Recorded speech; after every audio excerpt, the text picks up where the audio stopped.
Rural Americans deserve access to the best of what our nation has to offer, especially healthcare. Across every state and every community, America's rural hospitals are the first line of defense, protecting our families, neighbors, and loved ones. No matter where you live, hospital care doesn't clock out. They're there 24 hours a day, 7 days a week, 365 days a year. Each year, America's over 5,000 hospitals care for millions of patients, providing 24/7 emergency care, delivering babies, cancer treatments, and other life-saving care that patients rely on. Behind every one of those patients are doctors, nurses, and caregivers working tirelessly to keep people healthy and safe. Hospitals are our community's lifelines. They employ our neighbors and keep our families healthy. But now, some in Congress are threatening access to care. Tell Congress, protect patient care to keep America strong. Don't cut rural health care. Faraday presenta Ojos con Alergia y Picazón contra el jardinero. Y el ganador es Faraday Extra Fuerte. Para aliviar la picazón de los ojos por alergia, actúa más rápido y supera a Claritin y Flonase aún a las 24 horas. Faraday, adelante. Always look to the sky. The Dr. Sky Experience is on the air. 77 WABC. Now, here's Dr. Sky. From the powerhouse blowtorch, 77 WABC, and warming up the airwaves, broadcasting proudly from the center of the universe, New York City. Welcome to another edition of the Dr. Sky Experience. We like to call this Theater of the Mind, ladies and gentlemen. Great guests from the realms of astronomy, space, aviation, weather, celebrity guests, and stories of American exceptionalism. And as always, through our 2-hour journey as we move into the deep part of the night and deeper into the morning, the contact number with your questions and comments is always there, and it's 1-800-848-9222. That's 1-800-848-9222.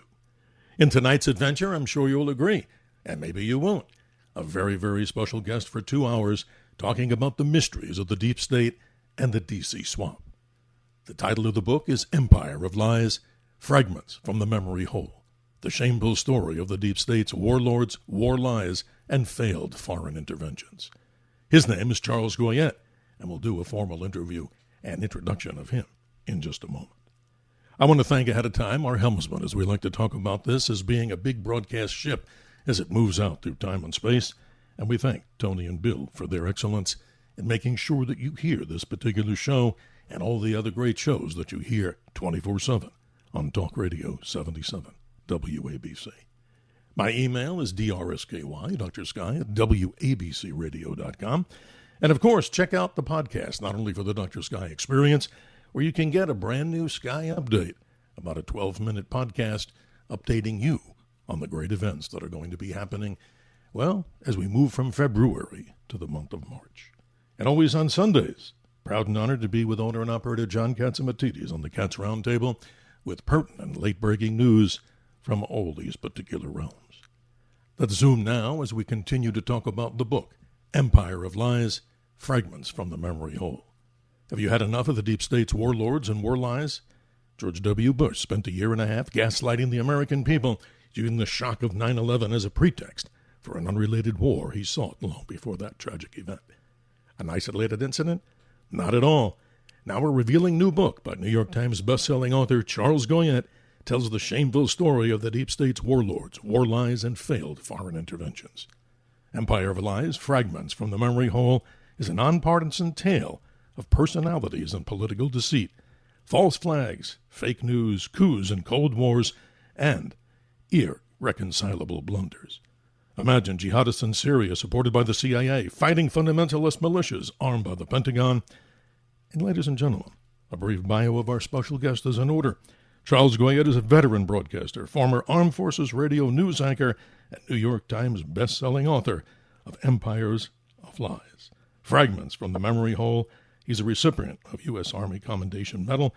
Goyette spent years inside the media and the military and happens to be a personal friend of mine from our broadcasting days back in the great city, the fifth largest city in America, Phoenix, Arizona. Charles, good morning. Good to have you on the air here, and thank you for spending some time with us this morning. Dr. Sky, it is a great honor to be on your program and to be with all your listeners on WABC. It is an honor indeed. Well, thank you, sir. The honor is all mine, and I thank the ladies and gentlemen that are listening and people around the world.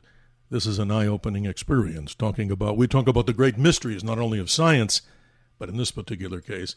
Just for a moment, let's share with the listeners. You and I go back a long way. Both all of us here in the city of Phoenix. You've been a broadcaster here and around the nation and around the world, too. So you and I know each other for what? At least over 25 years, if that's correct. A very long time, yes. It's actually so good to connect with you on this program. I want to tell you just a quick anecdote that you will not have known. Okay. But I told my wife that I was going to be on the radio tonight with Dr. Sky, and she said, "Oh, Dr. Sky," before she and I met, before we were married, before we met, she said, "I went on a stargazing cruise with a bunch of my friends with Dr. Sky on Yes. Saguaro Lake a long time ago," and she said it was the time of my life. She just loved it. Well, thank you. And for the people that we do that every last Saturday of the month. And I'm honored, Charles, as many people who've done this, and your wife, of course, as the MC of a beautiful dinner cruise. So if folks are listening out there, just simply go to dollysteamboat.com. And, of course, that's for another time and place, and you'll learn so much more about that. But, Charles, for years I would listen to you on the main Phoenix broadcasting station there. But talk to us a little bit more about your background. You've been affiliated with Ron Paul for such a long time. Tell us that experience so that we can put this in perspective as we talk about Empire of Lies. Yes, I actually first met Ron Paul a very long time ago in the 80s, which will certainly date me, but I don't mind. When I hired him to be a dinner speaker at a couple of conferences that I put on in Newport Beach, California, and Scottsdale, Arizona, and afterwards became a great supporter of Dr. Paul's. And in fact, the activists tell me that when he started thinking about running for president in 2008, I was the first person on national television to pitch his campaign, to pitch him as a wonderful presidential choice. So, absolutely. And then Ron and I did, after his congressional tenure, after he'd given up Washington, he and I did a syndicated radio commentary program that was heard twice a day on 125 stations around the country, called the Ron Paul Minutes or something like that. And so he's a wonderful American. He's 90 years old now, but he is as prescient and aware as anybody. His calls for things about inflation, prices, specific events like the mortgage meltdown, questioning Fed officials are nothing but legendary. He's an amazing human being. Oh, absolutely. We've talked to him in person in Phoenix and other cities like yourself. An amazing man, but common sense. I mean, that's what I think this man was all about, or still is, obviously, giving him the kudos. It's amazing, Charles, but what I'd like to ask you about, and I'm not saying you are, or you could tell us if you are, describe the libertarian, definition, if you would be so kind to this audience, because many people, they may not even understand it, or many people may not even think about this, but from your perspective, how would you define a libertarian? Just give us that so we can start. Yes, it's a philosophy, and that does not necessarily mean it's a political party or that the political party does anything better than other political parties do. But the philosophy basically says you own yourself. You're responsible for your decisions. A lot of people come to libertarianism by way of an aphorism that is called the non-aggression principle, that nobody has the right to initiate the use of force against their neighbor. Now, anybody clearly has a right to defend themselves, and that goes for individuals and countries too. Yeah, absolutely. But nobody has the right to initiate the use of force to make other people do what they want. And so libertarianism says that market solutions are better. The solutions in which people become conciliatory with one another for their mutual advantage are preferable to situations or interhuman relationships that rely on coercion, and that the state is an instrument of coercion.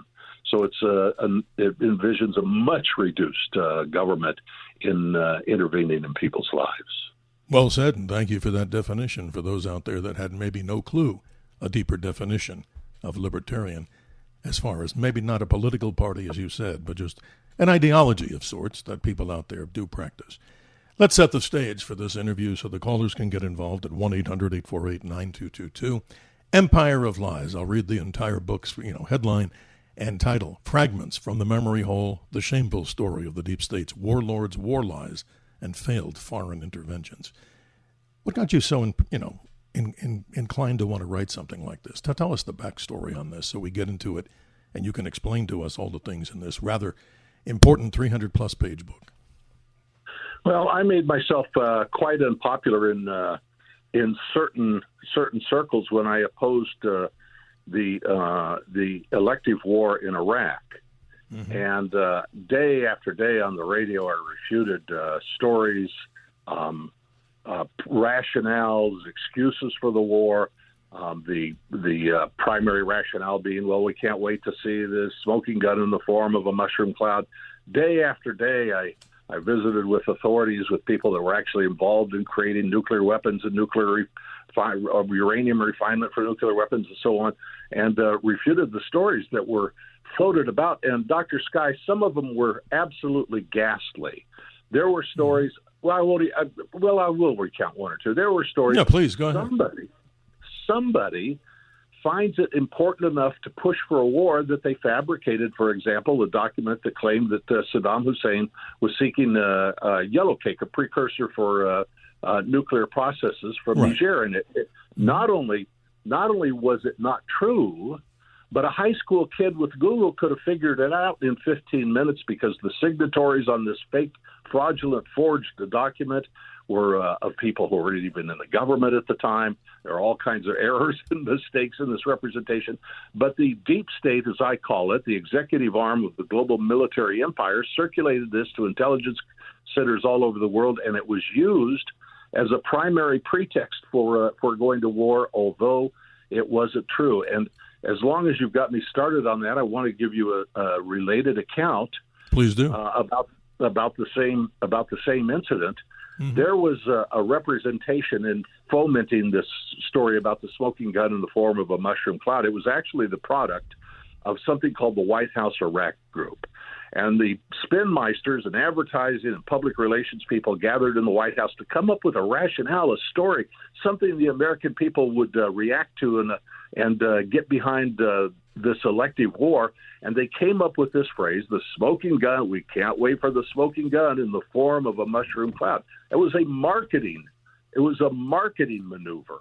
And so the administration got behind it. I'll give you an account of just how this happened. For example, the deep state, the vice president's office, Scooter Libby in the vice president's office, packaged this story about these aluminum tubes. There were aluminum tubes they had discovered. This is it. This nails down the evidence because these aluminum tubes are essential. They are part of the centrifuge process for refining uranium. This is evidence of Saddam's nuclear program, and we've got a smoking gun in the form of mushroom cloud headed our way if we don't stop it. Now, this is how it works. The vice president's office packaged that story and delivered it to the New York Times. Okay. And it appeared on the front page of the New York Times by a reporter named Judith Miller, who had been in my view, basically a stenographer for the lies of Ahmed Chalabi, a bank embezzler who also touted the story. Ahmed Chalabi was the choice of many of the neocons pushing the war to be the new leader of Iraq after we liberated it. He was a bank embezzler, and he was a liar, and he made up all kinds of stuff about the nuclear program that wasn't true.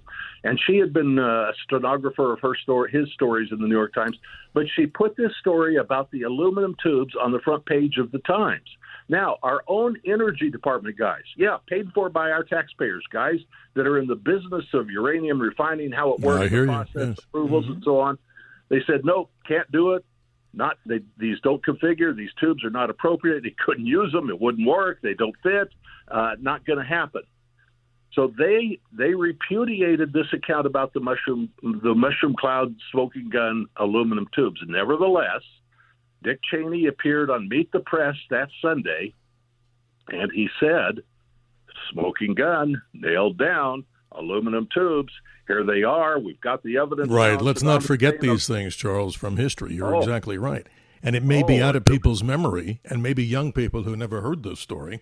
Just to repeat, we're here with Charles Goyette. His book, ladies and gentlemen, talking about this mystery, the mysteries of the deep state and the D.C. swamp, empire of lies, fragments from the memory hole. And ladies and gentlemen, your comments and concerns. How interested are you in these type of subjects? But more important than that, the concerns about many of the things that our special guest will tell us, how we've been simply lied to by many in the government. Not that you're surprised at that. The number 1-800-848-9222. But Charles, in the interest of time, I want to go to one of the chapters in your book, and it's entitled... One point of privilege real quick. Okay, go ahead. Sky. I just want to say that on Meet the Press that day, this is a brilliant, brilliant play, and this is the way the deep state works over and over again. Mm-hmm. Okay. Vice President said, here's the story about the aluminum tubes mushroom cloud. He said, but don't take it from me. Here it is on the front page of the New York Times. Oh, jeez. There you go. They work us over pretty good, don't they? Yes, absolutely, Charles. And the things we don't know about these great mysteries, that's what we're here to unravel. But let's go to this particular topic here, one of the chapters in the book. This is interesting. The title is From Out of the Sky, Why the Truth Matters. And for many in the New York metro area, you obviously have pretty much good memories, bad memories, and all kinds of memories. And this is a very sad day in American history. If you go back to July 17th, 1996, the story of TWA 800. Please continue, because I find it fascinating as in the aviation world, Charles. I've studied this. We've had many special guests on this subject. But let's relate it to Empire of Lies. Begin with that, if you would. Yes, it was a cool evening, as you say, in July of 96. The aircraft took off from JFK, TWA Flight 800, headed for Paris and then Rome. There were 230 people aboard. They all perished. Absolutely. The official investigation said that their death was the result of the phantom spark, the ignition of a phantom spark in the center wing fuel tank. Now, there had been at that point millions, literally millions of 747 flights over more than a quarter of a century, and nothing like that had ever happened before. But Exactly. even more damning is that there were 250 witnesses at a minimum along 20 miles of Long Island waterfront that day that watched the streak of light rise up in the sky. Many of them watched it rise all the way from the horizon to the aircraft, and yet, oddly enough, in the official investigation, none of them were called to testify. Exactly, Charles. Yeah. The unprecedented happened as well. So serious was the deep state refuting the possibility that this had been a terrorist or allied event, a bin Ladenite event, for example. The FBI actually arranged for the CIA to produce a video debunking the possibility. And the CIA video for broadcasters like you and I, Dr. Sky, was almost funny because they used a pretentious, almost cartoonish voiceover of somebody who said, in red letters, underscored, caps, all caps, the eyewitnesses did not see a missile that day. I mean, it was a little bit foolish as they tried to say that what they actually saw, what they thought they saw climbing up from the horizon, was when the fuselage exploded because of the fuel tank explosion, and the 747 pitched and climbed 3,000 feet after the explosion. Now, I could go on with more details about it. Many of your listeners this very minute will have more experience with and Charles, maybe many people had actually seen this in the audience of WABC, naturally, along the coast, Long Island coast. And I know from other experiences and interviews, we've had many people say, wow, one special aviation expert said there were sightings of missiles coming out from somewhere in that part of the ocean. Some say it allegedly could have been a United States ship firing a missile. We don't know. A warship. We don't know. Or a terrorist act. But the point we're making here, ladies and gentlemen, Charles is doing a good job explaining it, and he could go on ad infinitum, important information, is that the CIA or the video that was seen supposedly explaining this, you're right, I looked at that. I mean, we had some aviation people sitting next to me when we watched it, and I was like, well, wait a second. You're right, Charles. How many 747s have flown? And that is really not a viable explanation. It's almost laughable. Again, the empire of lies, as we continue to talk. Please continue on that. Well, not only was it stunning that they would go to such lengths to refute what so many people had seen, one of the curiosities was that many of the witnesses who had given statements at the time to the FBI found out only later after the investigation, when they had a chance or somebody presented them with the facts of their statement given to the FBI, found out that they had been misreported, that they had been changed. Their accounts weren't the same as the accounts that were delivered that were made part of the investigation, and yet none of those eyewitnesses were called to the investigation. There was a National Transportation Safety Board senior investigator named Henry Hughes. He wrote a 42-page affidavit about it, and he basically said, this officially proposed scenario of the center tank fuel explosion is not consistent with the damage to the airplane, the extraordinary measures which the NTSB, the FBI, and the CIA went to falsify and distort witness statements or accounts of what occurred, to alter and hide physical evidence, and to mount a false public relations campaign to misinform the public was unconscionable. But Dr. Sky, there's something important about this besides arguing over the specific facts. The question that I ask, I don't ask anybody to accept that it's my explanation or some variation on it, but I only ask them as part of a thought experiment to ask themselves, what would have been different if it had indeed been a terrorist event and the American people had known? And I can assure you that much would have been different. And we have so many precedents in history when there's a calamity and people know what it is, in which affirmative measures are taken to avert the repeat of a calamity like that, but they weren't taken in the case of TWA. The airlines lost a ton of money after 9/11. Oh, absolutely. Who would want to fly thinking that they're obviously subjected to this horrible act of an explosion on a very well-certified airplane? But, Charles, we're almost up against the hard break here, but this is interesting, and I say it with due respect. I want to see what the people out there in the world think here on this radio station, 1-800-848-9222. What are we talking about here? Charles Goyette, a very special guest, a book called Empire of Lies, Fragments from the Memory Hole. And when we come back, let's get into something I find even more fascinating about who knows what cover-ups, all these different things. In about a minute or two, what would be the distraction for the TW event for what was happening at this time here in America or around the world, in your opinion, to take attention away from what those events were with this TWA 800 tragedy? Oh, yes, you're so right. Well, for example, the 1996 Olympic Games were scheduled for just a few days later in Atlanta. Just imagine if people had heard of 230 Americans dying on that TWA 800 flight, what would have happened to travel to the Olympic Games if they had known of the threat that was implicit in a terrorist attack?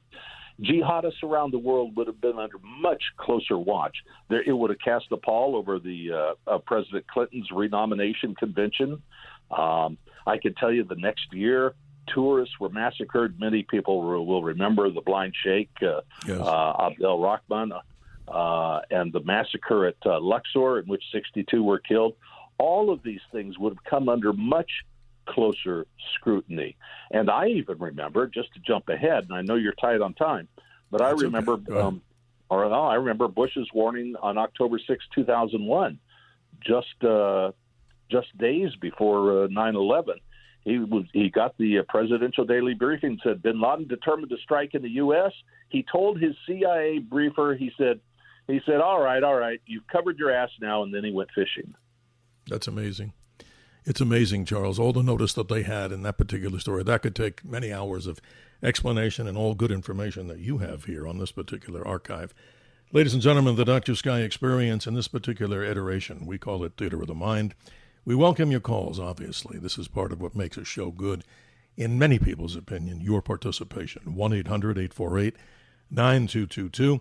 And we say it, Charles, to the audience, since you've been on with me for the first time, we love what we call those that want to have a dialogue with us, and in the form of critical thinking. And not to sound pompous on the airwaves, it's amazing, wouldn't you say, that critical thinking in many areas of the world is severely missing, and the other one that's even more prolific is the simple story of common sense. Charles, you get the last word. For sure. Common sense, critical thinking, and in my view, you cannot plan the future. You cannot surge into the future safely and wisely if you do not know what happened. You do not know your trajectory. If you do not know where you've been, we can't let stuff slip down the memory hole. That's right. Educate yourselves, ladies and gentlemen, and hopefully we're succeeding here. We believe we are, but your commentary and questions, as we mentioned before, so critical to critical thinking and to dialogue. How to get in touch with us? Write the number down and save it for all posterity. 1-800-848-9222. When we come back, Charles, I want to get into a deeper discussion. There's so many topics on my list here with you in the short 2 hours.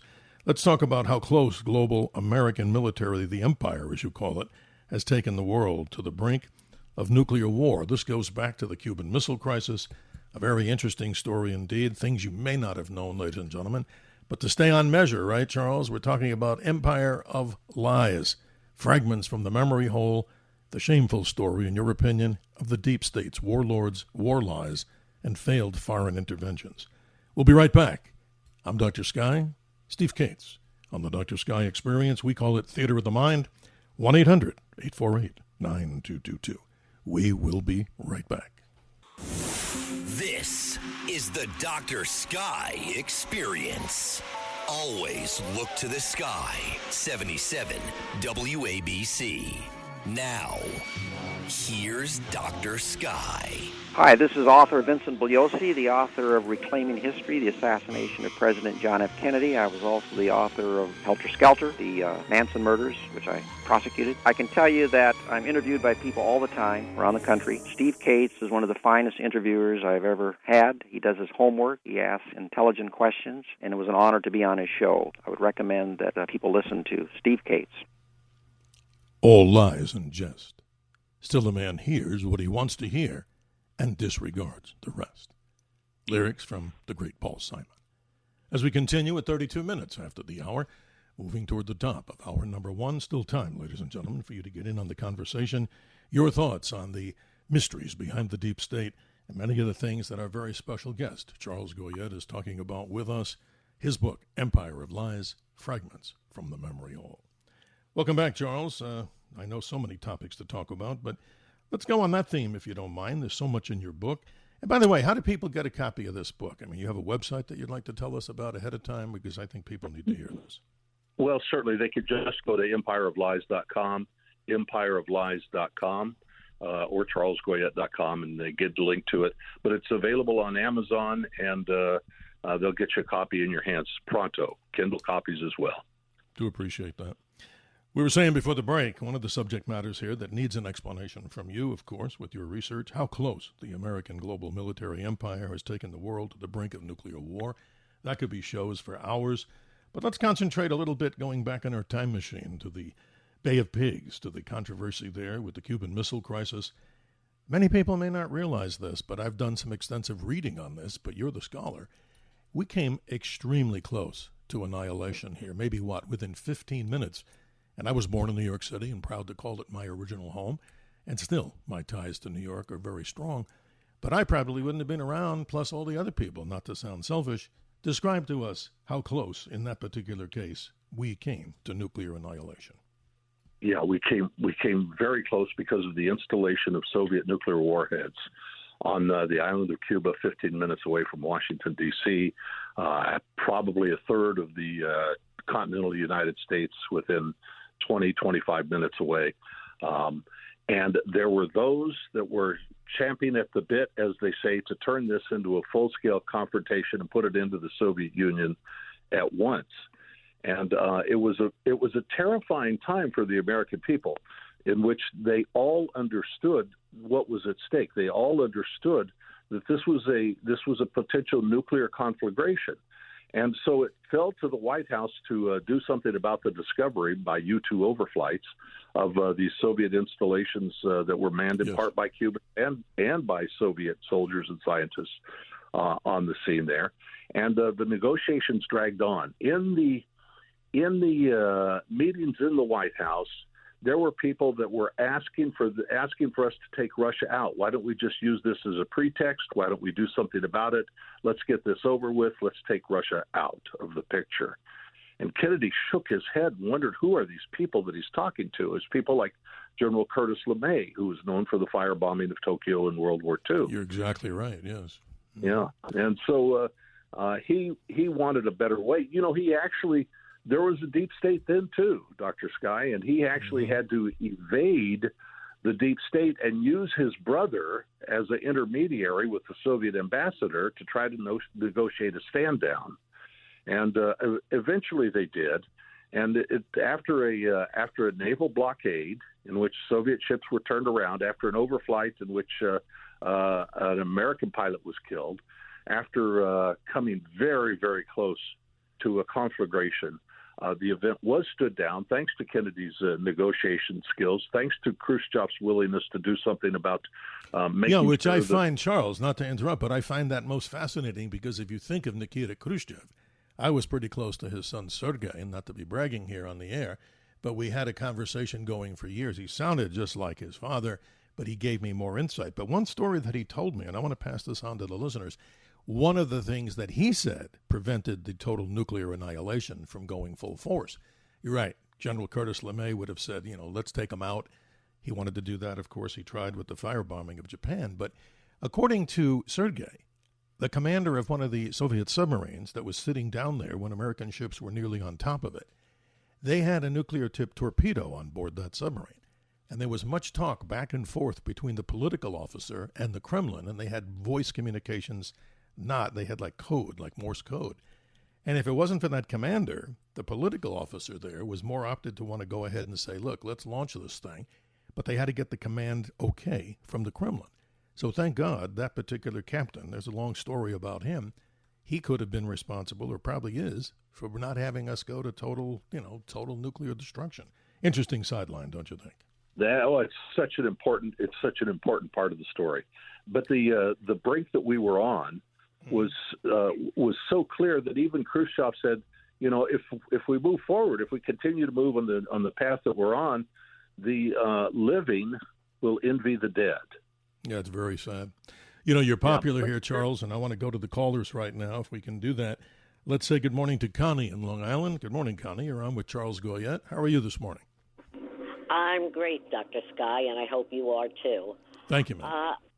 Would it be all right if I just revert back to the TWA Flight 800? Please. Scenario? Were you a witness to this, ma'am? Were you one who saw this? I lived very close to the water, Great South Bay, and people that happened to be down at the bay at that time did see flashes of it. Yes, but this is the interesting part. Out at Smith Point County Park, they have a memorial for TWA Flight 800. I see. And a couple of summers ago, I was into walking, so I walked down the beach and stopped in at the memorial, and there was a couple there. And we chatted a bit, and it turned out that the husband was a pilot. And he said that he went into the whole inside scoop of what went on with this TWA flight thing. Well, what do you think? Yeah. He said that was supposed to, an El Al flight was supposed to have been shot down. Okay. And El Al had superior knowledge or whatever, and they pulled off the runway, and TWA Flight 800 took off.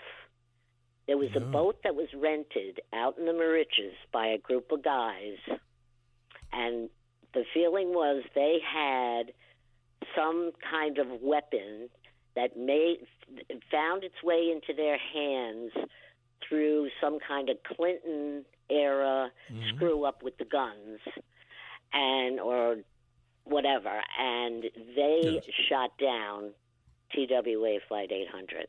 Well, Connie, for the interest of time, believe me, blessings to you for telling us this story that you heard from somebody else. But again, Charles, I think her story is interesting. She's very close to being an eyewitness, and other people there. What a horrific day. But one of the things, Connie, and I'll pass it on to Charles, is that there is also verification of your story that maybe somebody with a Stinger missile, which usually doesn't miss its target, not necessarily an RPG, which has a shorter range, but this isn't about weapon technology. Connie, thank you for your call, but Charles, a response from you. I think that's interesting what Connie's saying. Yes, thank you, Connie, and thanks to everybody that has experiences with this horrific incident and has shared them over the years. I am. You will find in my book that I am not out to persuade anybody of what happened. There are a couple of alternative scenarios that are very, very convincing. They both involve nefarious events, let's just say. But it is not my intention to tell you that this is exactly how it came down. Rather, my intention is to show you how the opportunities to make America safer and more prosperous in the future were missed because of it. And it's very much, Dr. Sky, like the Kennedy assassination. You know, when Kennedy was taken out, the American people were very trusting. They tended to believe the government. It was, 18 years after the end of World War II. They were everybody, was patriotic as they should have been. And the actual number was 87% of the American people believed the Lee Harvey Oswald, lone gunman, magic bullet story about the assassination of Kennedy at the time.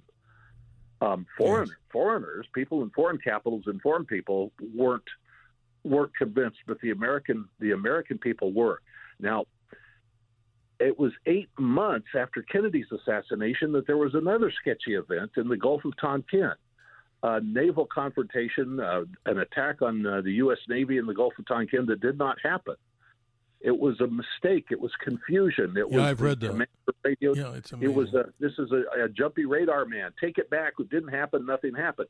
Nevertheless, although the event had been denied and repudiated before it got to Washington, President Johnson, who was up for re-election in just a couple of months, used the event to win the approval, the attack on American Navy, to win the approval by Congress of the Gulf of Tonkin resolution that empowered a catalyst for the Vietnam War. You're exactly right. A catalyst with disinformation, all the lies that we were going to hear about, ladies and gentlemen. That's why we're trying to open up everybody's mind, and not by any force, but by listening to this particular archive, as we call it, Theater of the Mind. An opportunity, ladies and gentlemen, to get in on the conversation. 1-800-848-9222. So much to talk about in a short amount of time to do it. We're almost up against that next break, Charles, as you know, in the broadcast world. But this is fascinating. The whole conversation, people have heard the little mention that I had, good friend with Vincent Bugliosi. And we interviewed him on his book, Reclaiming History, about the assassination of President John F. Kennedy. Probably one of the most prolific books I've ever read, 1,000+ pages with all documentation. He believed to his dying day, and he was proud to say it, that he believed that Lee Harvey Oswald was the lone assassin. But obviously I would disagree, and 99% of the people, maybe 120% of the people, right, would think that that is not the case. But we go back to his story. He documents everything. The mystery is, who was Lee Harvey Oswald? That's a story that's got, wow, we could do shows on that all day and all night. If we haven't gotten to you, ladies and gentlemen, like Alexi in Queens, Al in Yonkers, stay there. We will do our very best, as we always do, to get you to express your opinions and comments on the Dr. Sky experience. Why do we say this, ladies and gentlemen? Because we want to talk about mysteries, not only the mysteries of the universe from astronomy, space, aviation, and weather, and by the nice emails that you folks do send me. I appreciate that. My email again is drsky, Dr. Sky, at WABC Radio. And we do talk often about American exceptionalism and ways, ladies and gentlemen, that we can refuse to be a victim. Occasionally, we get into those conversations like we are right now. More when we come back on the Dr. Sky Experience with you, the listeners, and many more subjects and topics with our special guest, Charles Goyette, Empire of Lies. Fragments from the Memory Hole. We'll be right back. This is the Dr. Sky Experience. Always look to the sky. 77 WABC. Now, here's Dr. Sky. Hi, this is Barry Farber. You're listening to Steve Cates. He is a man of many words, but much wisdom in those words. Always refuse to be a victim. Fight back legally and responsibly. America cannot have an empire abroad and a republic at home. The words of the great late Mark Twain. 47 minutes after the hour, Charles Goyette is with us for the next hour, hour number 2 of the Dr. Sky Experience. But the callers rule on this radio format. Let's say good morning to Alexi in Queens. You're on with Charles Goyette. Haven't talked to you in a while, Alexi. How you doing? I'm very well, Dr. Sky. It's a pleasure to hear your voice, and good morning to your guests. From a former Eastern European, I can give you a very unusual commentary, but I will make it brief. Okay. Go ahead. The issue of the Cuban Missile Crisis, from what I recall of what was going on, what I've garnered, what I've learned, is this. Basically, the United States at the time put nuclear missiles in Turkey as part of an international agreement. And these missiles were pointed at you know who, or the Soviets. And at the same time, Russia discovers this and goes absolutely berserk. You go into Pravda, Izvestia, the newspapers of Russia. Exactly. They were saying the United States are ready to destroy Russia. So the press in America learned that there were missiles in Cuba. There were rockets in Cuba that were sent there by the Russians. Now, you look at the Russian government and the American government. These are both the kings. They are both kings in a chess game. You're right. So this was done. The move by Russia to put rockets in Cuba was to counterpoint the missiles that the United States put in Turkey. So correct, the what Jupiter happened, missiles, right? Mm-hmm. Go ahead. Yeah. So what they do is they get together privately, and they say, "Look, let's put it this way: you take your junk out of Turkey, and we take our missiles out of Cuba, and that's it. There is no nuclear war." So it's like a chess game. In chess, you have what is called a castle. In other words, the king is protected now by castling. You're exactly right, Alexei. But let me not cut you short, but I'm doing that, and I say that with respect. Let me get Charles in on this, because you have, Alexei, experience from, as you described, the Eastern European experience.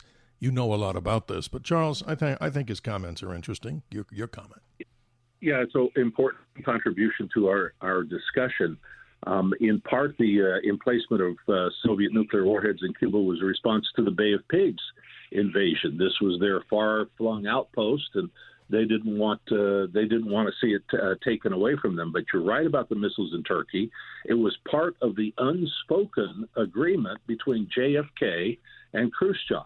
And JFK didn't want it to be part of the debate in the public arena at the time that the stand-down was critical. And so the agreement to withdraw the missiles was made. And then, after attention had fallen off somewhat, then the United States proceeded to withdraw its missiles from Turkey. Yes, that was a very important component of the agreement. And it shows that not every agreement between diplomats and powerful nations needs to be recorded and made public. This was an agreement that was kept secret between the heads of two states, and yet it was abided by without dispute and without argument by both. It's amazing. Thank you, Alexei in Queens, for your perspective on this, and of course, being someone who knows a lot about what's happened in Eastern Europe. Let's continue with the callers as we go to the top of the hour. Good morning to Al. You've been patient in Yonkers. Good morning to you. How you doing? Good, Dr. Scott. Nice to speak to you and your guest. Thank you. I just wanted to say, in regards to the deep state, people who I believe, in my opinion, who see the deep state in every aspect of their lives would be not all, but a percentage of those who stormed the Capitol on January 6th of 2020, I believe, or 21. Yes. And in the past, I would say people who mixed religion and race with the deep state would be the likes of Randy Weaver from Ruby Ridge. Not so much David Koresh with race, but the Branch Davidians. But they also believed in the deep state. It would be termed differently because it's been so many years now. And then also Richard Butler with the Aryan Resistance, who had a compound at one time at Idaho. So I think these people, some of those I've mentioned, a mixed race and religion. And then you have, like, more modern day, like I said, a percentage of the people who stormed the Capitol. They believe and they see the deep state in every aspect of their lives. Interesting perspective. Yes, Al, I'm going to have Charles respond here because we're going to run out of time. Sure. But thank you, Al. You're always right on measure with your commentary. Charles, this is fascinating because he's linking a lot of things, too, to the perspective of fear of the deep state. Please comment. I think it's interesting to hear your response. The deep state is very real. None of the people that he cited are in my book. I certainly don't rely on them, and I vaguely know who some of them are, but I sort of understand his point. But I think it's important to understand that the deep state is something that exists in our lives, and I can give you a very vivid example from recent history. Most people think the deep state only operates in the persons of, for example, the heads of the CIA. We know Now, with subsequent revelations, we know how deeply the CIA was involved in the association that it kept concealed for decades with Lee Harvey Oswald in operations.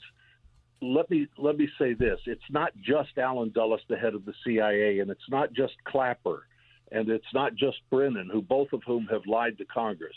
It's not just them. The deep state works all the way throughout the bureaucracy, even among petty minor bureaucrats. The best example you can look at for yourself, if you'd like to know, is a fellow by the name of Alexander Vindman. He was a lieutenant colonel.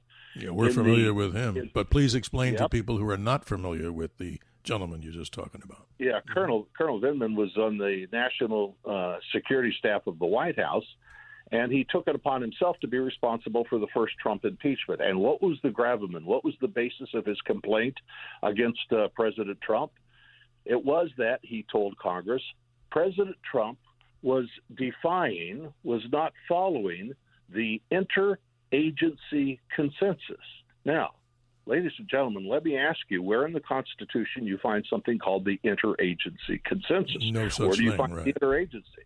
Is it elected? Is it appointed? Who gets to be a member? How do they make their decisions? Do you get to hear about them? Is it an open process that we know something about? Who profits from it? There is no such thing.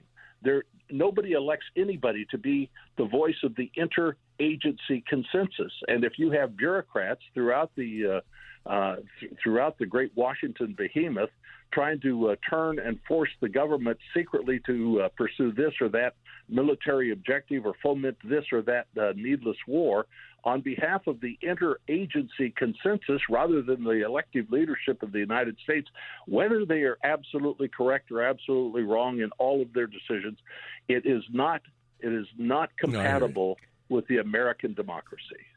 Well, Charles, it's interesting. Many people may say, wow, this is above my pay grade. You know, I work hard, like a lot of people, of course, out there trying to provide for their families. How do I get involved with what's going on here with this amazing machine that was out there, the swamp, the big deep state? But it's interesting to reveal to the individuals out there that, look, I'm a pro-American person, obviously, not only because I was in the military for a while, but my beliefs are very strongly about truth, justice, and the American way. But we have to think about it from another perspective, too.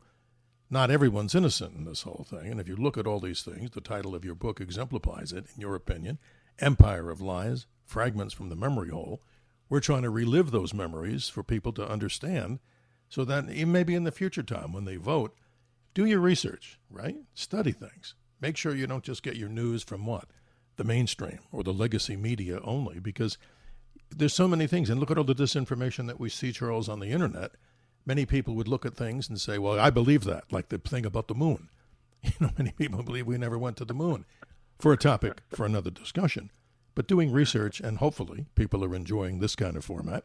Continue into hour number 2, ladies and gentlemen, 1-800-848-9222. And if you're just joining us as you're driving or walking around or maybe getting something to eat late night or late evening in the West Coast, we're speaking with Charles Goyette, the story, the book, Empire of Lies, Fragments from the Memory Hole, the shameful story of the deep state's warlords, war lies, failed foreign interventions, because, hey, we're not innocent, and it's unfortunate, right, Charles, that human nature is not always doing the right thing, correct? Yes, and the title, Fragments from the Memory Hole, many of your listeners will remember reading 1984, the dystopian George Orwell novel about fictional dystopian history. In the dystopia that was 1984, the Ministry of Love is where people were taken to be tortured. And the Ministry of Truth is where history was rewritten. And as the protagonist of the novel, Winston Smith, in his job rewriting history, finished with the old history to replace it with the newly rewritten history, the old history was dumped into an incinerator called the Memory Hole, never to be seen or heard from again. Well, so thank we you for can't let qualifying that that. happen to us. We can't let that happen to us in America.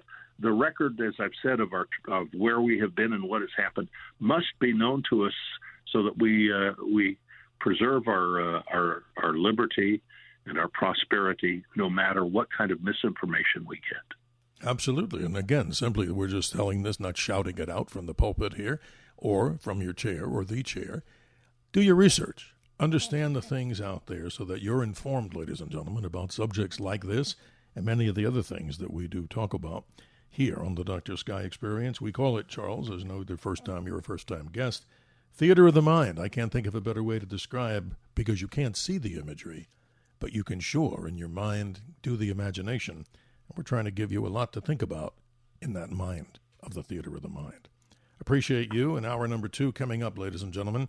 Still time, as always, 1-800-848-9222. A wide variety, a plethora of subjects that we'll be getting into. Charles's book has some 11 chapters. We'll be talking about some of them just to give you kind of an oversee. So you can, of course, check his books out and check the many other books, The Mysteries of the Deep State and the D.C. Swamp, and his website, empireoflies.com. And what was the other website? CharlesGoyette.com, is that correct? Yes, Dr. Sky. Charles Goyette. Spell Goyette for us. Yes, Goyette, Goyette. I appreciate that greatly. Well, the Dr. Sky Experience, hour number 1 is in the history book. Stay tuned for hour 2. We continue with our special guest, Charles Goyette, and your questions and comments about the Empire of Lies. We will be right back.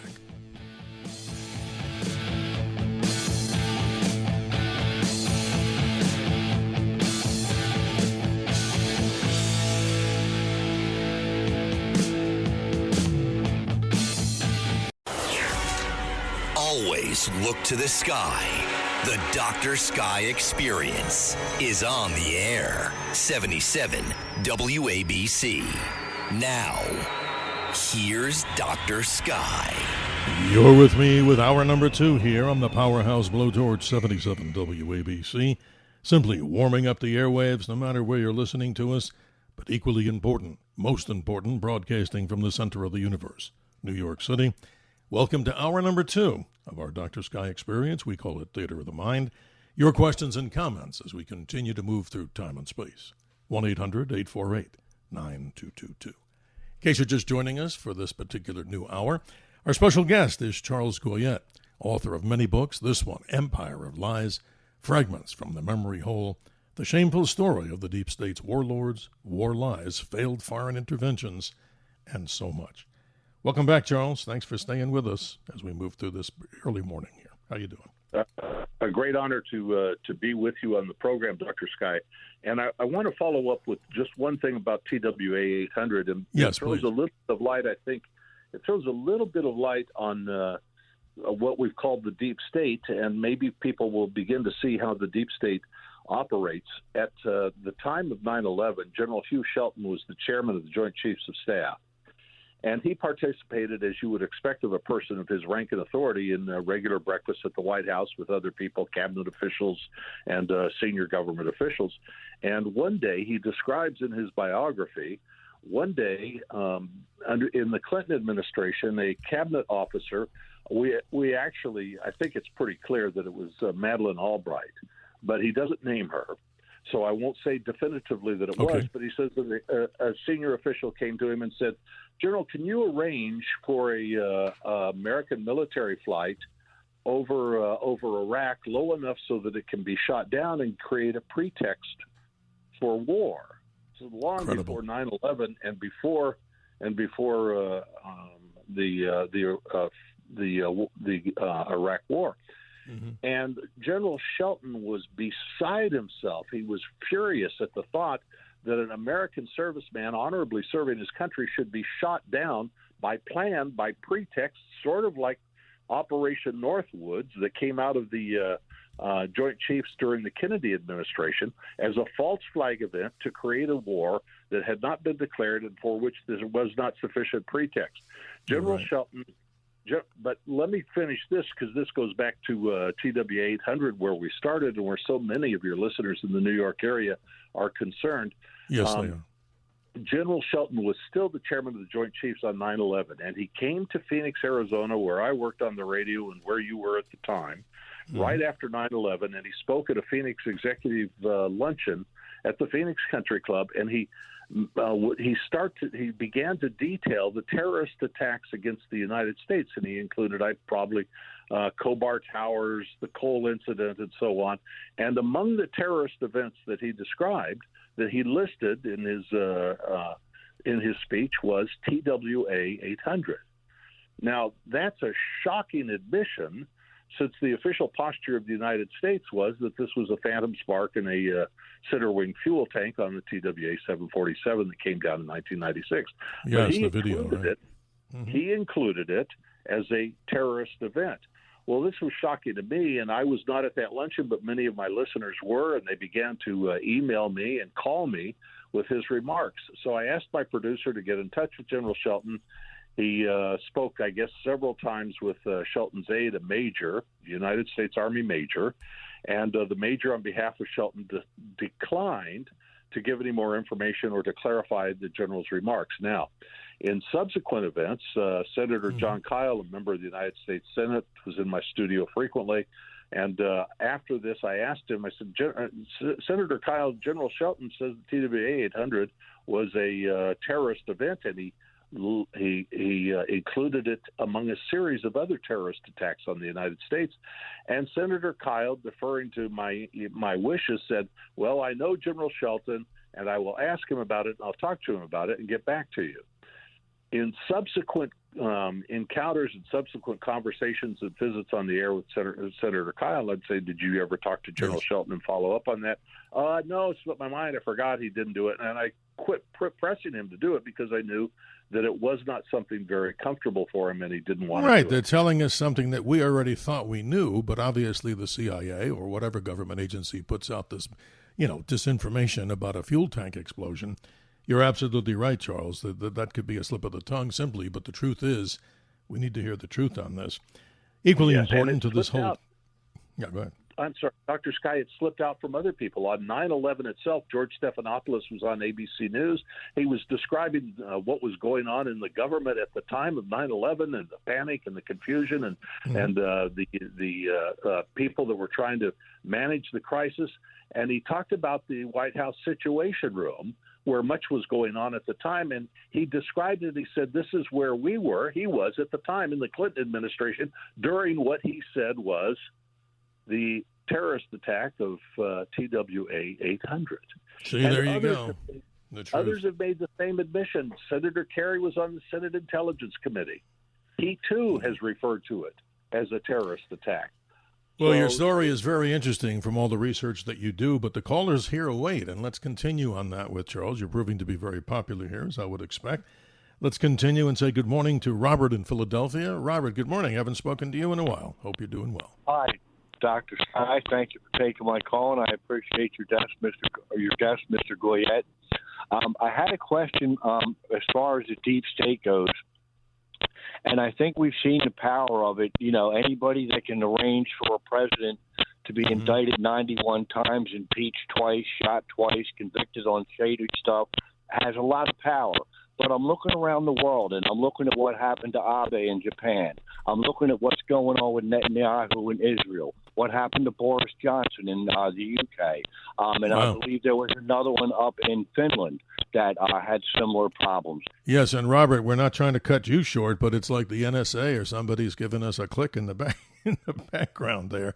Can I ask you to call back here and give us another shot at this? Because I'd like to hear more of what you're saying and have Charles respond. If you'd be kind enough to call the station back, let's see if we can do this with a clear phone. But Charles, as much as Robert was saying, I think he's bringing up some interesting points here. Again, the great mysteries of the deep state and the whole D.C. swamp. I don't know how much you heard between the clicks, but continue if you did.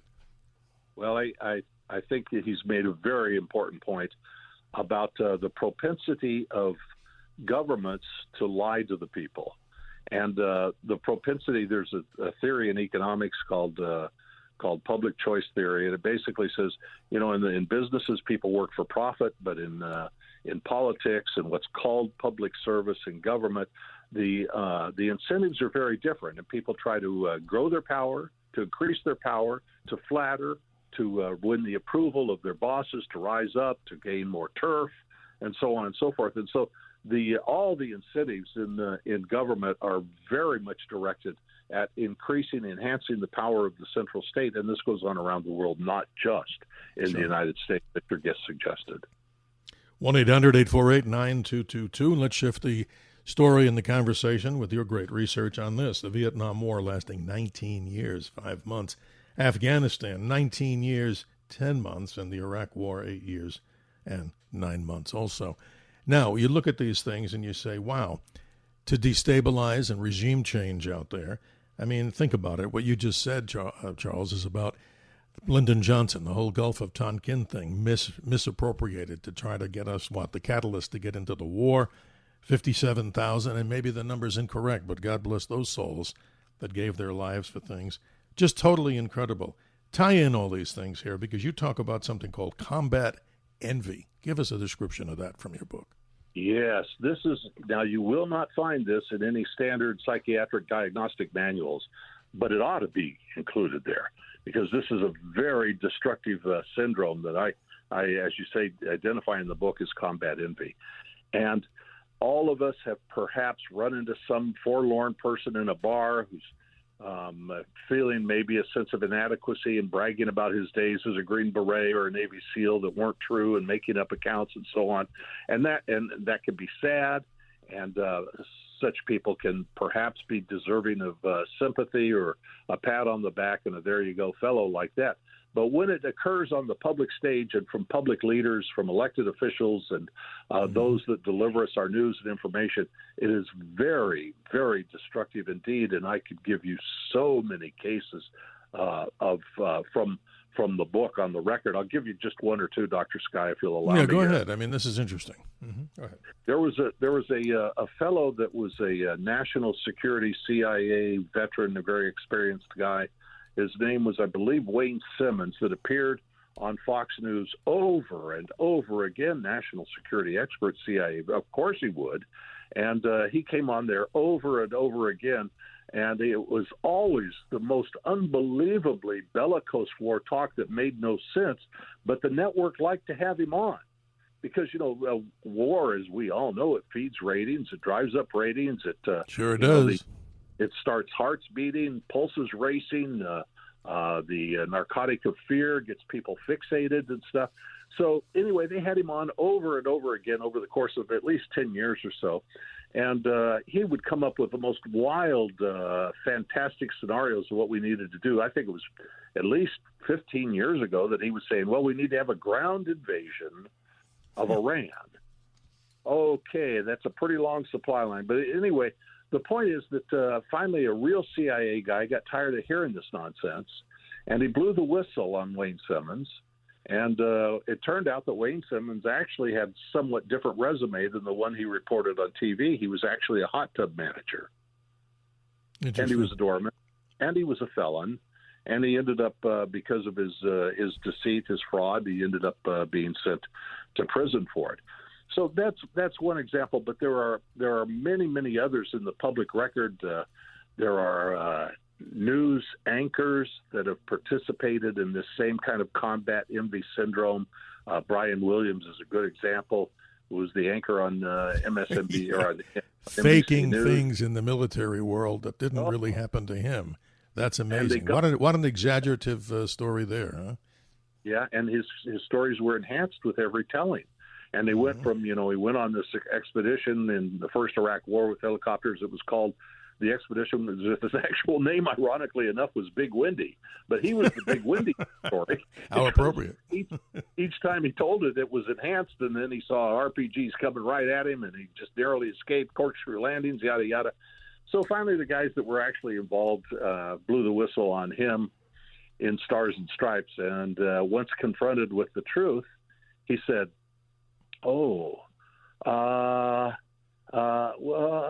maybe I had a brain tumor. It was a pathetic response as he tried to cover it up. But they lose all credibility with that nonsense, and it continues. I mean, it's unbelievable. Right. Let me ask you this. If I know in my broadcast experience, if I made brazen lies about what I had done and what I had known, no one would ever have any reason to believe things that I reported from far away where I knew much less and hadn't been.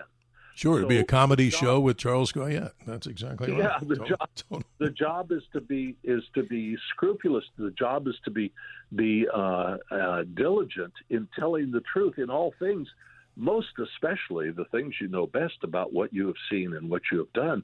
but the network didn't let him go. I know they're also complicit. Many, not all. Look, many are complicit in this. The lapdog press, as your chapter 5 describes. But let's talk about these entanglements around the world. This is interesting. This was a different time when a man said the following, and I quote, "Peace, commerce, and honest friendship with all nations, entangling alliances with none." The great Thomas Jefferson, who has a big monument down there in Washington, D.C. But the world has changed. I mean, we shouldn't be isolationist. I mean, China, for the longest part, as we move into the history of the world now, has been pretty much isolated in their world. But now, just the opposite, right? They're moving all over the place, all over the planet, doing many of the things that we're doing. And this is an interesting story, Charles, is how things go over time. But wasn't Thomas Jefferson at least right in that concept? Entangling alliances with none. That sounds isolationist to an extreme, but please continue. That's an interesting quote from Thomas Jefferson. There's nothing isolation about trade and commerce with all nations. You know, I occasionally buy goods from a foreign nation. I remember a couple of years ago I bought a CD that was an American artist that I really liked, but it was only available to me in Japan, so I had to buy it from Japan. Absolutely. I read a book recently by a British author. It was published in America, but the author got the royalties in Great Britain. You know, there are people that used to be tourists here to the America. They come in fewer numbers now, but they come here, and there are places where I've lived, like in Arizona, that depend on the tourist trade, like to places like the Grand Canyon, for example. So, and my wife and I are talking about where we might go this summer overseas. So it's peace, friendship, commerce with all nations, entangling alliances with none, as I think George Washington said. Why would you quit your own peculiar circumstances of protection and safety to involve yourself with someone else? Anyway, it's a very dangerous practice, and we've had a series of regime change wars from Iraq to Libya to Syria. Well, Charles, let me jump in here. Let's talk about Iran right now. I mean, right as we're doing this radio show live, heard around the nation, around the world, many reports say that there's lots of things right now that hair trigger could go snap. And just describe what's happening over there, in your opinion. I mean, as you tie it into the empire of lies, this was tried before to look at the attacks on Iran. And I don't know, your book describes somebody who said, and I quote, "It would only be a short war." But now, what are we looking at right now? I mean, this could change the entire world here if one side, or who knows how this could escalate into WW3, right? Yeah, there's no telling how it could escalate. And of course, I want to preface what I say now so that people understand that in the event of what's called in police work the hot pursuit, nobody is saying that if somebody attacks the United States that we should go after them before Congress can assemble. But even in World War II, Congress assembled pronto after Pearl Harbor and was able to make a declaration of war. All I know is that the American Charter, if we're going to follow it, if we're going to have a republic, if we want to keep our republic, the American Charter, the Constitution says that Congress declares war. I'm not talking about a hot pursuit. Situation in Iran has been debated for a very, very long time, but a Congress has the congressional authority to declare war. And we've gotten ourselves in a tremendous amount of trouble in this country because we have not obeyed that stricture by the founders. Article 1, Section 8, Congress has the power to declare war. We've had nothing but continuous wars since World War II, and yet not one single declaration of war. Yeah, that's an interesting thing that you bring to the surface, Charles. 1-800-848-9222. We want to hear what you folks think out there on these particular subjects. Mysteries of the Deep State, the D.C. Swamp. Charles Goyette is our special guest, author, radio broadcaster, television personality. Empire of Lies, Fragments from the Memory Hole. An interesting story. How sad for all the lives that are lost in these different wars. But now, moving on to what I think is one of the most prolific because of the people who experienced this firsthand right in the New York City metro area and other parts of the nation on 9/11. How could we have this failure? I mean, it's a ridiculous question to ask because nobody's ever going to tell us the truth on this. When the President of the United States had these daily briefings, and what did you say before? That they obviously didn't take them serious, and he goes out to do something and not pay attention to this? In your words, describe the failure of the 9/11 situation so that could not have happened if we did something. Yes. You know, one of the talking points, in addition to the smoking gun in the form of mushroom cloud, one of the talking points was a self-exonerating talking point from the administration that nobody could possibly have foreseen the use of airplanes or airplanes as weapons or airplanes flying into our buildings. It was impossible to foresee that such a thing could have happened. And that was uttered from Ari Fleischer in the press room, Condoleezza Rice, Dick Cheney, the president himself, and others in the administration throughout the time. The question is, was that so? Was it absolutely unforeseeable? And I could detail for you that it was widely foreseen and it was widely known. And one of the best examples to illustrate how well it's known, because I don't want to accuse anybody that uttered that phrase that it was unforeseeable, nobody could have predicted, unless the responsible party actually knew that it had been predicted, and then you have to question their veracity. But in July, shortly before 9/11, 2 months before 9/11, there was one of those international summits. It was a G7 meeting. The heads of state from the industrial nations gathered together. This was in Genoa, Italy. And you know how these things go, Dr. Sky. They gather at a palatial residence or hotel or resort, and they have dinner and photo ops and meetings and so on, and a good time. Nothing but the best, right? You bet. But in this case, something very peculiar and unprecedented happened. In this case, while the others gathered and stayed there at the venue, President Bush and Condoleezza Rice used the strange alternative of being helicoptered out every day and taken to overnight on a U.S. aircraft carrier with planes aloft. And why had they resorted to that expediency? Because they had been warned about terrorists using airplanes as weapons, and the threat that it presented to the G7 meeting in Genoa. So they had taken a precaution that Bush even acknowledged later.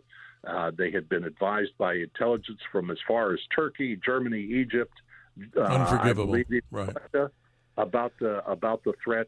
The threat of airplanes as weapons had been used to overfly Republican and Democrat conventions. I mean, it was widely known, but it was uttered to the American people as a self-exonerating lie over and over again by the highest authorities in the lie. When in the land, when the record is very clear that it had been widely foreseen on many, many fronts. We'll continue, ladies and gentlemen, coming up close to the bottom of the hour hard break in hour number 2. Still, your presence and your opinions and comments are still, of course, welcome. 1-800-848-9222. We always do this, Charles. We give people a little insight as the storyline here on the radio show is keep your eyes to the skies. Always watch the skies. Ladies and gentlemen, just in a moment or two, a very interesting total lunar eclipse is going to take place early morning, Tuesday, March 3. We're almost there. This is an amazing event. The New York City area gets to see this in most of its beauty. The partial eclipse for the New York Metro or the East Coast, 4:50 a.m. is when the partial eclipse begins. Totality starts at 6:04 a.m. and maximum of the eclipse, when it's that beautiful, deep orange, sometimes called the blood moon, that takes place at 6:25 a.m. Eastern Standard Time. At that point in time, though, the moon may be a little too low to see unless you have a clear view of the western sky. The significance of these type of events, of course, is biblical, because many people, of course, look to the signs in the heavens, as in the Bible. Okay, the book of Revelations does talk about the end of days eschatology, but on a bright side, this is something that you could see. Who knows? Is there a correlation between things on the earth and the magic of the things in the heavens? That is indeed for another show. So the total lunar eclipse for the New York metro area and the East Coast, as we mentioned before, better seen, though, in the central and western parts of the nation. And for those lucky individuals in the state of Hawaii, you, of course, will get to see the whole event from start to finish, high in your Hawaiian skies, and anyone who's listening in that particular area of the Pacific Ocean. Your planets, of course, Jupiter high into the sky as you look up, nearly overhead at sunset, 429 million miles away. Much more on the Dr. Sky Experience with our special guest, Charles Goyette, author of Empire of Lies, and what's more important than that, you at 1-800-848-9222. We will be right back. This is the Dr. Sky Experience. Always look to the sky. 77 WABC. Now, here's Dr. Sky. Hello, America! Ladies and gentlemen, you are listening to the incomparable Dr. Sky program, one of my idols. He is a man of science. Making lies sound truthful is the nature of political language. A quote from the great George Orwell as we move through the midpoint of hour number 2 on the Dr. Sky Experience, 32 minutes after the hour. Charles Goyette is our special guest. And Charles, you're lighting up the phones right now like a meteor shower incoming. Well, here we go. Let's say good morning to Brock in Newark. Brock, thank you for your patience. You're on with Charles Goyette. How are you doing? Dr. Sky, you're amazing. And I'm so grateful you have Charles here. Thank you, sir. I just have a quick question, fellas. What do you think about this incident with Anthropic? And they're talking about how the Department of War is trying to use AI for mass surveillance. Wow, that's a powerful one. Yeah, Brock. No, go ahead. Have you got more to it, please? I just seen CNN try to do a topic about China surveilling its citizens here in the U.S., which I thought was ironic that they're trying to talk about what China's doing when Anthropic just kind of outed what the Department of War is trying to do. So, it's kind of counter-programming. But yes. What do you guys think? Well, Brock, I'll jump in here, and I want Charles to take the lead after this, but I wanted to answer to you. We cover this all the time with great people, just like Charles, with Patrick Wood, but the whole story here, it's like, I can't take any more of this surveillance. I mean, I didn't do anything wrong, and I'm speaking like everybody out there who's listening probably says, well, wait a minute. Everywhere you go, they're like trying to find they're following the communist Chinese thing, where a social credit score will be is issued over there for everything you do. But that's incredible. But if AI starts to continue, this surveillance state thing didn't start, Charles, just with this conversation. It was well after, right after the time of 9/11, right, Charles? That is correct, and I agree with both you and Brock that this widespread panopticon of surveillance of the American citizens going about their free business is not to be tolerated. And yet it has a momentum that is almost unstoppable. In my view, the final straw will be with the replacement of the monetary system with a digital monetary system in which, as you mentioned. Oh, please don't. That really would bother me, Charles. I mean, taking away the individual's liberty of having cash. I mean, please, dear God. Enough, right? I mean, that's insanity. But Brock, if you're still there, continue, because you bring up some interesting points. If he's still on the line, go ahead, Brock. Yes. I mean, I'm a law-abiding citizen, and I've already, I live in Newark, and so I understand how our police department has been using a lot of this surveillance technology. Sure. And it's just concerning because I feel like as citizens, Our the people we elect can't protect us. They don't even want to allow citizens to protect themselves. I have to wait on the police to come protect me. Right. But it's like, who's going to protect me against my government? I mean, it is when we protest, our government is seen as crazy, but we're supposed to be happy when other countries are protesting against their government. It's almost as if, pay attention to what they're doing, but don't pay attention to what we're doing. Well, Brock, you're right, and give Charles the last word here in a moment. But this is interesting. Another show I used to do called A Call to Rights, Charles may know this, the main theme of that was the definition of a victim is somebody with no options. So always fight back legally and responsibly. But Charles, Brock's really interesting, and I find there's so many people like him that believe in this overt surveillance. This nonsense somehow has to be curtailed. But what do you say, Charles? I mean, it seems like so many people are asleep at the switch on this. There are so many people asleep at the switch, and it throws light, frankly, on the deep state and its operations. People will remember, or I will remind them, of James Clapper testifying before Congress, asked by a United States senator, it might have been Ron Wyden, is the state surveilling Americans' private communications on a widespread basis? Mm-hmm. And he said no. Basically, he said no.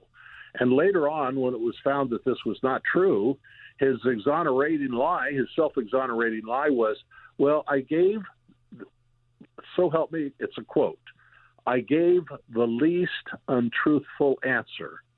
Now, when you are sworn in to give evidence in court or sworn in before the Senate, you are asked to take an oath to tell the truth, the whole truth, and nothing but the truth, and the least untruthful answer is not good enough. And so help you God. Right, there you go. For people that treat our system of government with such disdain. You know, folks, when we're in this particular mode, you may be wondering and scratching your head. We're normally a program about science and technology, but hey, the overshadowing things like Brock is talking about with Anthropic and all these other systems that are coming out there. You know, AI has, in many people's opinion, some useful benefits, but let's also look at how we can be the lead, not the followers, and that's important. Continuing on, we say good morning to Edgar in the Bronx. Good morning, Edgar. Thanks for being with us, and your questions or comments. Yes, hi, everyone. I'm calling about, if I remember within the last maybe 15 years, that the island of Hawaii received some type of alert that nuclear weapons were being sent their way. Yes. You know that story. If you could elaborate on the truth of that. Charles, please continue on that. That's a fascinating one that Edgar brings up here, and I know a little about, but let me go to you first. Well, I'll tell you, you probably know more about it than I do, but a general alert did go out, and Hawaiians were directed by their state authority to take cover because of incoming, and it panicked people, as it would. It terrified people, and it turned out, as I recall, to have been a bureaucratic error within the agency itself that was responsible for releasing those alerts. It was a calamity. Yeah, it is. It's amazing because what I know about it, again, it's not a textbook version, but what we're hearing, Edgar, is that there was an alert about North Korea launching something, one of their nuclear missiles, in a much higher level, powerful type of missile that could go further out. Now, I don't know what happened. It was an alarm that was set off, but somehow, thank God, it didn't happen.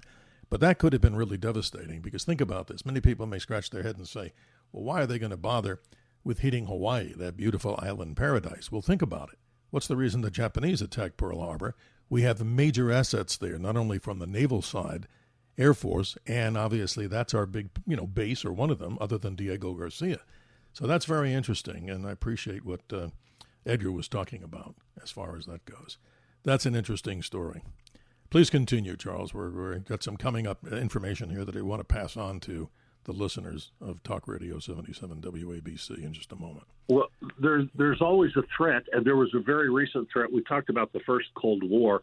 I criticized the New York Times for their coverage of the Iraq War and the stories about Ahmed Chalabi that they fronted and so on. I want to give credit where credit is due.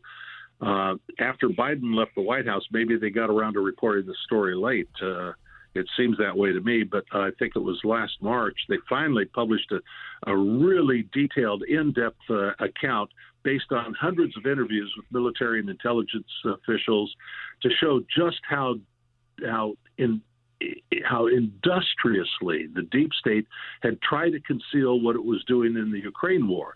That account in the New York Times was called The Partnership, The Secret History of the War in Ukraine. It was, in my view, too late, but it was very, very revealing.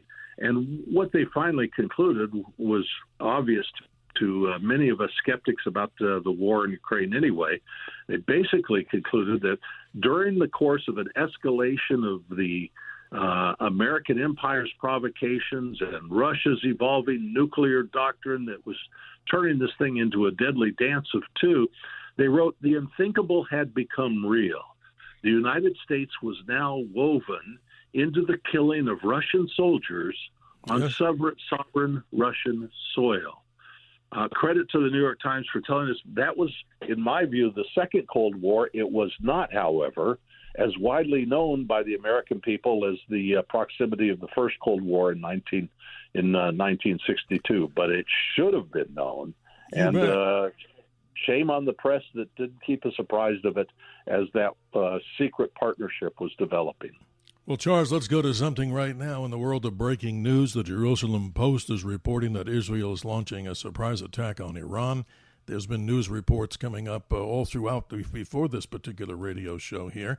But all we can say is stay tuned to WABC and the WABC newsroom as the night continues for further breaking news on what's happening in the Middle East.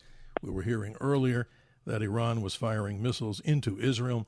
Now we're again repeating what we're hearing here as the Jerusalem Post is stating Israel launches that is a surprise attack on Iran. Isn't that amazing? As if we didn't think this would happen, right, Charles? We're hearing the news. Yeah, and of course, the first thing that goes out the window in war, in addition to the truth, the first thing that goes out the window in the war is the plan. Nobody knows how these things progress. I remember Rumsfeld, for example, in the Iraq War said, "How long will this last?" He said 6 days, maybe 6 weeks. I doubt 6 months. But nobody knows, and it takes a certain amount of honesty to be candid about it, that nobody knows what the consequences will be. There is a tangled spaghetti plate of interests, competing interests, allied interests, and economic interests in the region and in Iran, and with the Sunni states and Shia interests and Israeli interests and Russian interests and Chinese interests and Indian interests. And nobody knows how these things will play out, which is why the best course is to not let them happen. You're exactly right, Charles. I mean, this is interesting. And just on a side note, we got a couple of minutes here before the break. You're an author of a number of other books. Describe the content of those and the subject matter so people know that you obviously have a long lineage of writing about important subjects. Well, what are some of those? Well, I've written about, for example, the Federal Reserve and the monetary system in the United States, and now this is evident, I think, to everybody with a rather remarkable performance of gold prices over the last year and silver prices as well. But even more is the evidence that it points to that America is not being properly managed on the financial front, on the economic front. Right. Yeah, right. That's ridiculous. You and I would be fired if we pulled the tactics that they're doing and showing voodoo economics. That would be a problem. But Charles, we continue on themes here that are happening around the world in the live mode. So stay tuned, ladies and gentlemen, to the WABC newsroom for further developments as the news breaks that Israel, of course, is responding back to Iran. And now we'll see what happens with the United States. Is this all part of the coordinated plan? We do not know at this point in time. So simply stay tuned for breaking news throughout the night into the early morning hours right here on WABC. You get that information first and fast. You're at the right place for when breaking news happens. We'll be right back here on the Dr. Sky Experience with your questions and comments, like Richard in New Jersey and David in Staten Island. If you're still with us, you get your chance to say what you want. We'll be right back. This is the Dr. Sky Experience. Always look to the sky. 77 WABC. Now, here's Dr. Sky. Hi, I'm Kevin Hassett, the author of The Drift and the former chairman of the Council of Economic Advisors. And I think that Steve Cates' message that you should refuse to be a victim is the best message that one can possibly have in society today, because there are people who want to make you a victim, and we need to educate ourselves about them and stand up to them, and that's what this show does. The state exists for the state alone. A quote from the late, great Rudyard Kipling. 47 minutes after the hour, Charles Goyette is our guest, as we're proud to call him a friend here on this radio station, and hope he'll join us again in future editions of the Dr. Sky Experience, talking about what? The empire of lies, fragments from the memory hole. Let's go to the callers, Charles. Let's continue with Richard in New Jersey. Richard, good morning. Thank you for your patience, and you're on live. Been a while. I originally wanted to call about Building 7 imploding, but I want to tell Charles about the mini deep state we live in up here in North Jersey. Okay. You can't get a street light to blink at night when no traffic's coming by. You can't change anything. Little things like this. We can only control our locality, not the world events. But it's frustrating. What's going on? You can't change anything what's going on in the town. Well, too much control. I mean, all due respect to you, Richard, this is a problem that's all over the place. I mean, another subject, or one we did a few weeks ago, was about the photo cameras that are out there. You know, you shouldn't be speeding, but there are circumstances. What happened to the law enforcement that's going to stop you? We want some human interaction here not just these robot cameras. But more importantly is what Charles might want to say. Charles, you're on with Richard in New Jersey. Well, he makes an important point. The American government, the whole system of American government has gotten far too centralized, and the future must hold movement the other direction to decentralization. It is almost impossible for a single citizen or a handful of determined citizens to change national policy, to demand accounting, to demand truth of things that are concealed on a national level. But an individual and a determined group of individuals, a small handful, can make changes on the local level. So the important decisions in our lives should be made by people at the local level. The important decisions about their education, their medical care, about taxation and so on. And yet we've let everything become far too centralized. So we have, with each move of centralization, less and less say-so in the direction of our own lives. Thank you, Richard in New Jersey. Time permits as we move forward here, as we close out the show. Let's say good morning to David in Staten Island. You've been patient, and your comment, your concerns here with Charles. Dr. Sky, have you ever heard a bunch of chickens making noises? Think of the Congress of the United States sounding like a bunch of chickens as the rockets coming over their head. Trump had done it right. If they waited for the decision of the Congress, the missile would have landed. Yep, you're right. You're exactly right. Charles, David brings up some points. Lots of good information here from all of our guests, and equally important from our callers. Charles, what do you say? Well, there's a skepticism that runs wide among the American people, as it should, about the inability of Congress to act and so on. The Congress defers powers. It is afraid to be held accountable for its decisions, so it constantly defers its authority. It lets others make decisions that are lodged with the Congress, and that is also not compatible with the American system of divided government, of checks and balances. Absolutely. As we wrap up this particular hour, this is interesting, Charles, some of the things we never really got to. Your book has 11 detailed chapters, but I want you to give a quick summation here. We got about 8 minutes or so. And then the clock, of course, runs out. You and I both know that. We could talk forever about it and listen to our callers for a long time. The main thesis of this, in summary, without having to have cliff notes, what would you tell the people if you were just up there on the stage and says, look, my empire of lies is giving you this particular warning or this particular bit of info? What would you say? I would say it steels us against mistakes in our national future, knowing the mistakes that have been made in the past. That's why I could have started with other events. I could have started with JFK's assassination and the untoward things that happened afterwards, because the people weren't aware that the government had been complicit to some degree in that, and so it was empowered to make other foolish decisions going forward. So I started, though, with TWA 800 just as an example of the missed opportunities, the affirmative measures that could have been taken to protect the American people from the first World Trade Center bombing, from 9/11, and so on. But I want to go through. I want to go through the complicity of the press with the reader.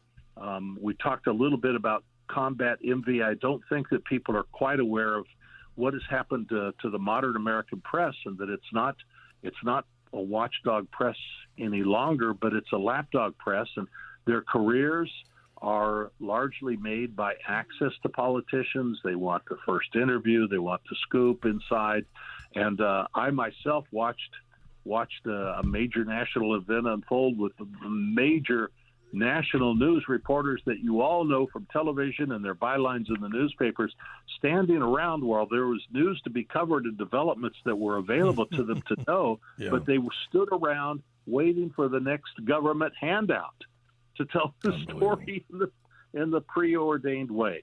But all of these things are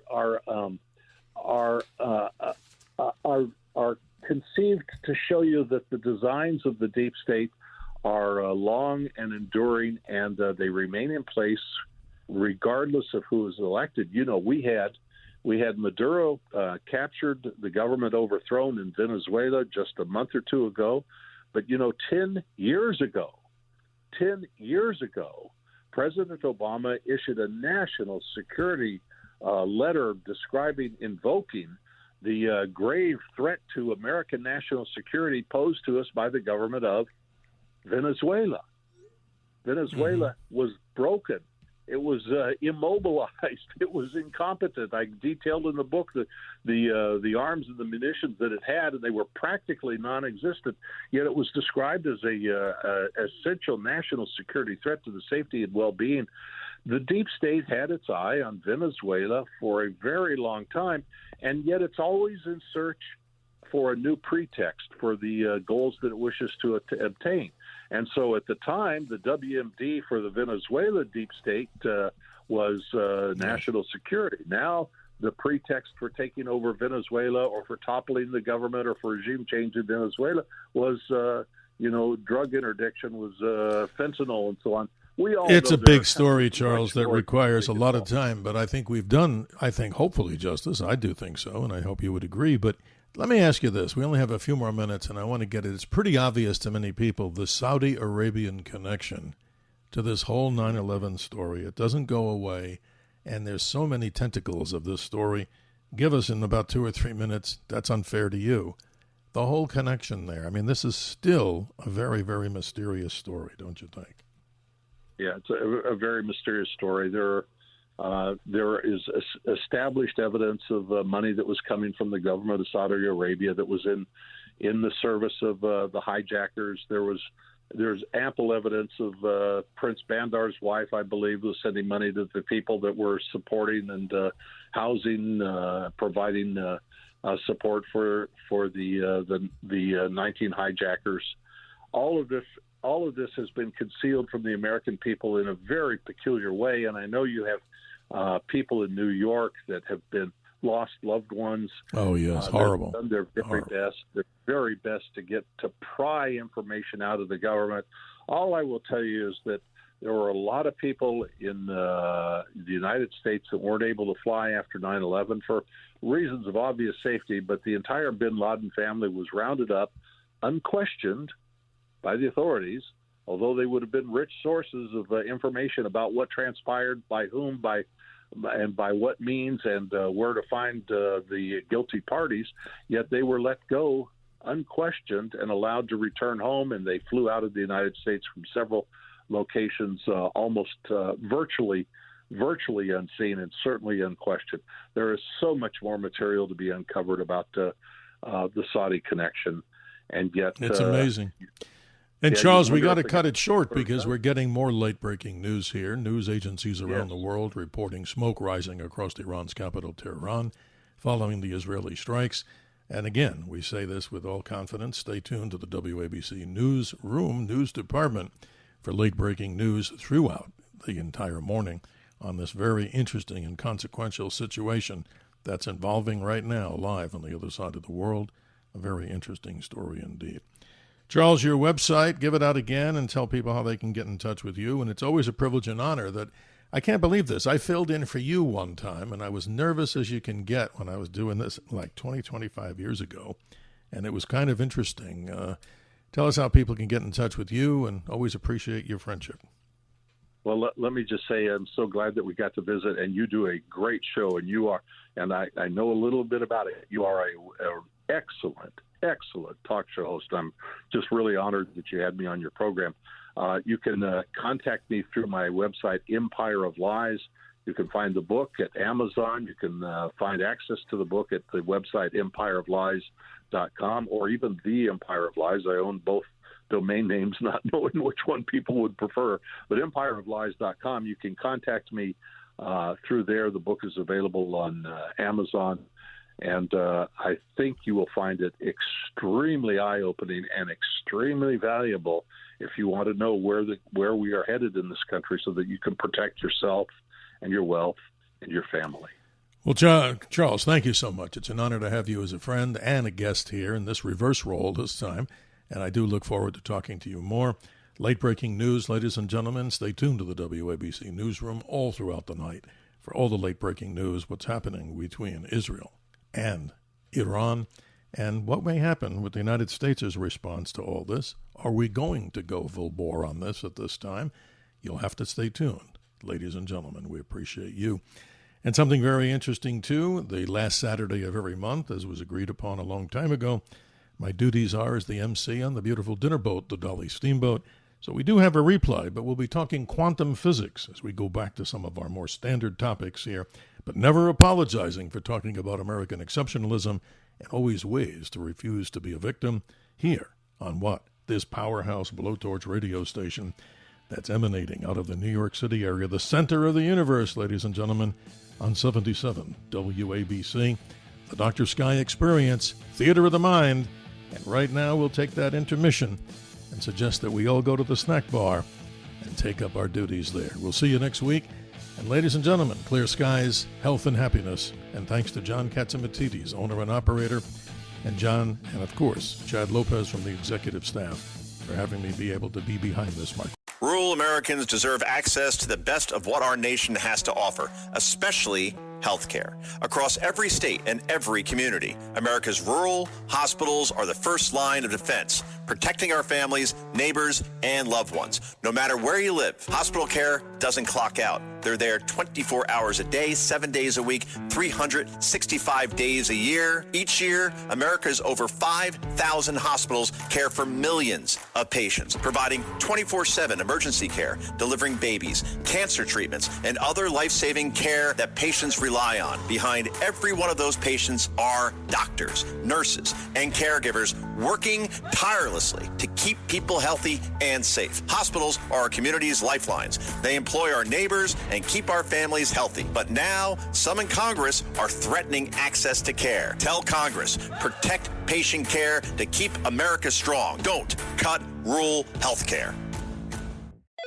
LifeLock, how can I help? The IRS said I filed my return, But I haven't. 1 in 4 tax-paying Americans has paid the price of identity fraud. What do I do? My refund, though. I'm freaking out. Don't worry, I can fix this. LifeLock fixes identity theft guaranteed and gets your money back with up to $3 million in coverage. I'm so relieved. No problem. I'll be with you every step of the way. 1 in 4 was a fraud-paying American. Not anymore. Save up to 40% your first year. Visit LifeLock.com/podcast. Terms apply.